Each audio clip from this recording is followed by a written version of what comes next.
It's a dreary, wet afternoon in the middle of New York. Inside the Twilight Diner, a clearly stressed-out Peter Parker sits across from his sweet old Aunt May. You had the dream again, didn't you, Peter?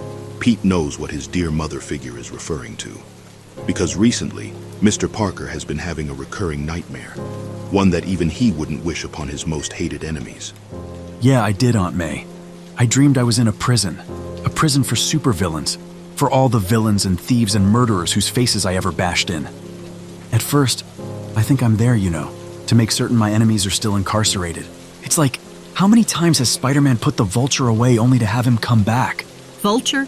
Even the mere recollection of his own nightmare gives Peter reason to pause. Still, Aunt May does her best to help her nephew go through this tough time. She gently places her hand on his and urges the boy to continue telling his story. So I'm in this prison, and then I have a terrible thought. I don't know which side of the bars I'm on. I never know in the dream, Aunt May. I never know if I'm the prisoner or not. So I do what I always do. I try to get over it. Pete tells his aunt about the futility of his attempts at escaping the prison in his dreams whenever he tries to escape it. But in a cruel twist of fate, climbing the bars just makes him sink further into the nightmare. And I climb and I climb and I climb until my arms hurt. And I can't feel my legs anymore. And I don't know if I'm going up or down. Aunt May remains receptive to Pete's words throughout the entire situation. She continues to play therapist for the poor, disgruntled man in front of her until she comes up with a hunch. Peter, if this is what I think it is, that was almost 6 months ago. You said it wasn't worth talking about. Well, there you go. I was wrong. Again. And it's here that we find out the root cause of the unpleasant dreams that the web-slinger has been having this whole time, as he tells Aunt May a rather disconcerting story that happened during one of his clashes with the Vulture not too long ago. Look, I've put the Vulture away almost as many times as I've run out of webbing in the middle of a fight. But this time, stopping the Vulture wasn't up to me. There was a cop on the scene. This is great, I thought. That cop will stop him. The cop had a gun, and the Vulture didn't have his wings. He had no power, except fear. Still, dumping all of this on his sweet old aunt is not enough to lighten the burden that's been bearing down on Peter's shoulders, especially when he tells her about what happened next. The cop let the Vulture go. The cop had a gun, and he let the Vulture go anyhow. And you know why? I didn't know why, so I asked him, "What were you doing? You let him go? All you had to do was stop him." Do you know what the cop did, Aunt May? He killed me. That cop who couldn't hold a gun on a murderer like the Vulture killed me with what he said. That's your job. Those three same words, as Peter tells his Aunt May, were the same stupid, selfish words he used to excuse himself from stopping the thief that killed Uncle Ben all those years ago. And as has always been the case for the friendly neighborhood Spider-Man, it's the guilt that eats him up inside. I thought that if I stopped all the villains, Aunt May, that nothing bad would happen anymore. But whether they go to prison or not, they all get away. They get out and they all commit their crimes again. They all kill people again, over and over again. I'm not making a difference at all. And with that, Peter asks his dear old aunt the big question. What am I supposed to do? And in perhaps one of the most heartfelt moments in Spider-Man's decades-long history, Aunt May gives Peter her 2 cents regarding the matter. The older we get, Peter, the more we wish to leave behind a legacy of some sort. Your Uncle Ben believed he hadn't made much of a difference in this world.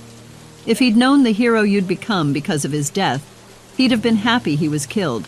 What? He'd have given his life freely without regret, knowing New York gained someone like Spider-Man to protect it. So would I. In response, Peter expresses that he's not too sure about that, as he holds up a copy of the Daily Bugle containing one of its usual headlines, that Spider-Man is a menace. To that, Aunt May gives another gem of advice. You're looking at this the wrong way, Peter. Let them see you're one of them. So, later that day, Peter puts on his trademark spider suit and swings his way to the Bugle's offices. He aims to give his #1 critic and publisher of the Daily Bugle, J. Jonah Jameson, an offer the man can't refuse. Easy does it, Jamie. I'm here to make a deal. It'll make your career. If you don't take it, every other paper in town will. In exchange for my true identity, I want the first 3 pages of the Wednesday edition. For what? I want to tell my story. You've smeared me pretty good over the years, and I want to tell my side. I told the truth. That's what I do. Whatever. The day after you run my story on the front steps of the Bugle, I'll unmask. You'll have me. You'll have the exclusive. And just to show Jonah how serious he is about this, the web-slinger even offers to ink their deal on paper. By the end of their discussion, Jonah wises up knowing he's finally got the story he's been hounding for years.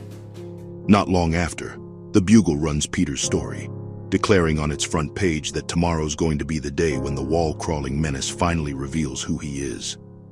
As you'd expect, everyone from the guy at the deli to Captain America gets a copy of the Wednesday edition. In it, Spider-Man writes a love letter to the city that he calls home, detailing everything that led him to the path of becoming a superhero.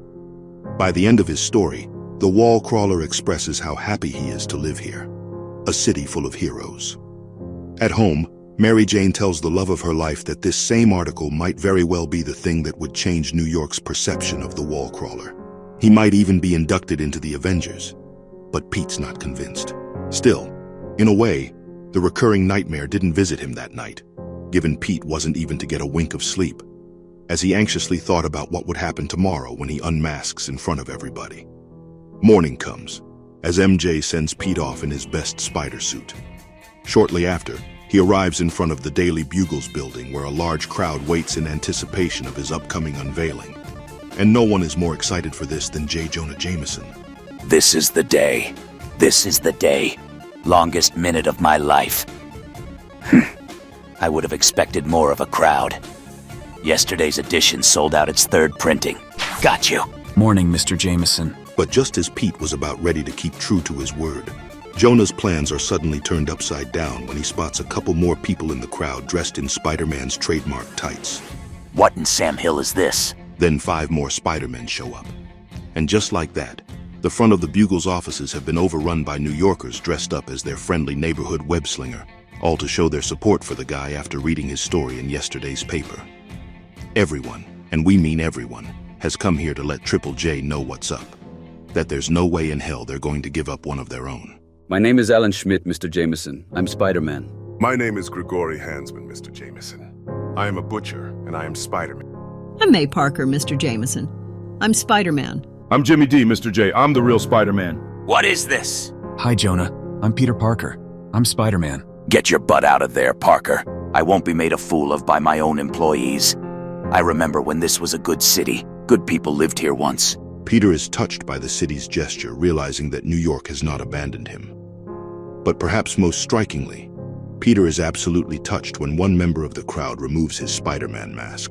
My name is John Brimson. I'm Officer John Brimson, and I'm Spider-Man. With that, we see that nothing says vindication better than having the same cop who screwed Spider-Man over 6 months ago show his wholehearted support for Peter's superheroic efforts.